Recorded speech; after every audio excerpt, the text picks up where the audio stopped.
everybody, it's Pete on Shooting for Scratch. Today's video is a what's in the bag. A few people have asked me to do one and it was about time, so no time like the present I suppose. Just going to do a brief run through of everything. I'm not going to go into a huge amount of detail. If you've got any questions, please do leave them in the comments section below and I'll do some individual reviews on some of these things anyway.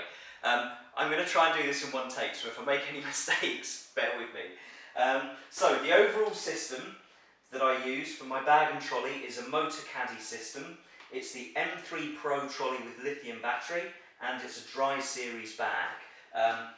This is definitely well worth a separate review because I play golf here in the UK, so a dry bag is worth its weight in gold. And as a general, the system works very well together. So I shall go into that in another video. On the outside of the bag then, I have my Bushnell Tour V3. It is the non-slope edition, so it's legal for use in competition. I wouldn't be without it, but it's a bit crap over hills sometimes, and if it gets a bit foggy, it fails to pick up the target. So a GPS might be useful, but I'll maybe look into that for this year. If anyone's got any suggestions as to a good GPS to use, or a sort of Sky Caddy or equivalent, I'd be all keen to hear about it. My towel on the outside of the bag, really unexciting, but I can give you a good tip.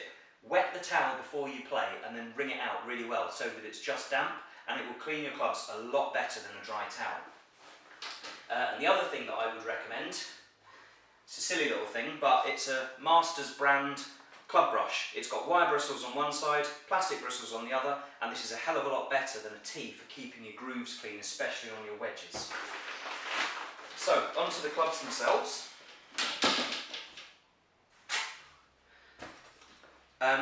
Odyssey versus Sabertooth putter. Face balance putter, standard loft and lie, standard shaft, but I fitted a Super Stroke Slim 3.0 grip to it. The first of my wedges, I've got 3 extra wedges, and I'll do a yardage chart and a wedge chart and so on in a different video. But very briefly, they're all Cleveland RTX 588 Rotex 2. I love these wedges, they're my favourites. I used to use Vokey a few years ago. I moved across to these and I wouldn't ever go anywhere else for the time being, unless they change them significantly. I love the look of them at address and I love the feel of them as I'm playing. So 58 degree, 1 spot of bounce, and again I will include the bounce explanations and what I use them for when I do a wedge video. So 58 degree, 1 spot of bounce.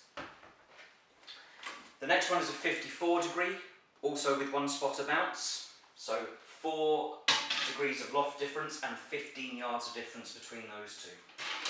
Third wedge, 50 degree, so again 4 degrees less of loft and again 15 yards of distance in the gapping. So my wedges are pretty well sorted. This 50 degree has 2 spots of bounce. And what I should say about these also is they're all standard loft and lie. They've got the True Temper Dynamic Gold wedge flex shafts, and the grips are all the standard off-the-shelf 1 layer of tape lambkin grips. I re-grip all of my own clubs. I'll do another video on that as well. I like to add an extra layer of tape when I redo them. I don't have massive hands, but I do prefer an extra layer of tape. It gives me a bit more something to work with. Onto then my main irons. This pitching wedge is part of my main iron set. They're Mizuno MP4 muscleback blades. This pitching wedge is 46 degrees, so again, effectively I've got 4 wedges with 4 degrees of loft difference and 15 yards of carry distance between them, so quite a versatile wedge setup. It gives me a problem at the other end of my clubs, which I'll go into briefly. These were built for me by Nick Hibbs of Tourex Golf in Preston. Used to work on the Adams tour truck, really knows his stuff. Used to build the clubs for Tom Watson and Bernard Langer, I believe. So if you're ever in the UK, in the northwest, near Preston, check him out because it's well worth a visit. The shafts in all of my irons are Dynamic Gold Super Lights. And the reason that I've gone for the S300s is because they're a little bit lighter. I've got issues with my ankles. As I get a bit tired in the round towards the end, it enables me to keep my club head speed up as the rest of me gets a bit tired. Also, I like the feel of a slightly lighter shaft. It gives me a bit more sense of what's going on at the head end, with a bit more weight at that end. The grips, as I say, I've redone all of these on the rest of my clubs. They're lambkin cross lines. They've all got an extra layer of tape, And the reason that I like the Lamb King cross lines is because they don't taper as much, they don't get thinner towards the bottom as some of the other brands do. So when you're choking down on the shot, you're still working with an even grip as opposed to it getting thinner and thinner, which I don't like the feel of. I feel like I'm losing control. So yeah, so pitching wedge through to 4-iron, that's my MP4s. Onto my fairway woods. They are both tailor-made RBZ Stage 2. This is the wrong one, that's my 3-wood. I'll start with the 5-wood. The 5-wood is 18.5 degrees, standard settings. You can't adjust the lie angle, but you can adjust the loft, but I leave them as standard, so that's 18.5. Standard sole weight. The shaft in my 5-wood is the Rocket Fuel by Matrix, 70 grams stiff, and that is a made-for shaft.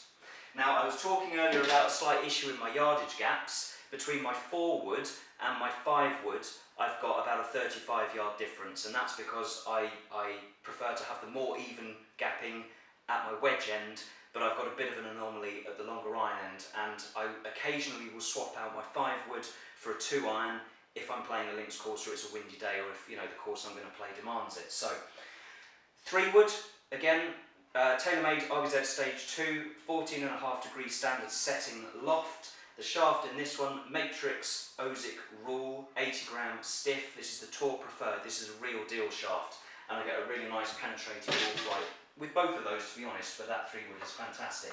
The only thing I would say about those two fairway woods, as much as I like them, I'm falling out of love with them a bit because they just sit a little bit too closed for me at address, and because I'm now trying to play more of a fade and take the left side of the course out of play, I want the face to sit a little bit open. And so, moving on to my driver, Titleist 910 D2, 9.5 degree head, set in the C1 position, and that means it's set at 1.5 degrees open. It also lowers the loft from 9.5 degrees to 8.75. I tend to hit about 300 yards on average. I hit the ball from the top centre, so I get a much higher low spin ball flight, and this club has served me well for the last 4.5 years. However, just because it's getting a bit old, I will probably be due an upgrade this year, so keep an eye out for that video. I'll update you when I get my new driver. This shaft is now dealer Rip Phenom, 70 grams stiff, again custom built for me and fitted, 3.2 of torques. I'm not even sure what they are, 3.2 watt. But the torque is the twist of the shaft. My swing speed with the driver is about 112 to 115 miles an hour, and that resists the twisting as if you're wringing out a towel, and it keeps the club head more stable. I think the lower the number, the more it resists twisting. So perhaps that's another video I can do and explain that. That is about it. The only other thing I can tell you is the ball that I use is a Strixon Z-Star XV. And I do use the Pro V1 and the Pro V1X as well, and I'll go into the differences between the two in another video. How exciting, all these other videos I can do. But yeah, so the Strixon Z-Star XV is my ball of choice for the most part, especially when it's windy, and so I'll go into that in another video. That's everything. Thank you very much indeed for watching. Hopefully that didn't bang on for too long. As I say, if you have any questions or comments, leave them in the comments section below. Thumbs up if you liked it. Please do subscribe. The numbers growing on the subscription side is really encouraging, so I appreciate the support. Otherwise, I very much look forward to seeing you in one of my next videos. Take care.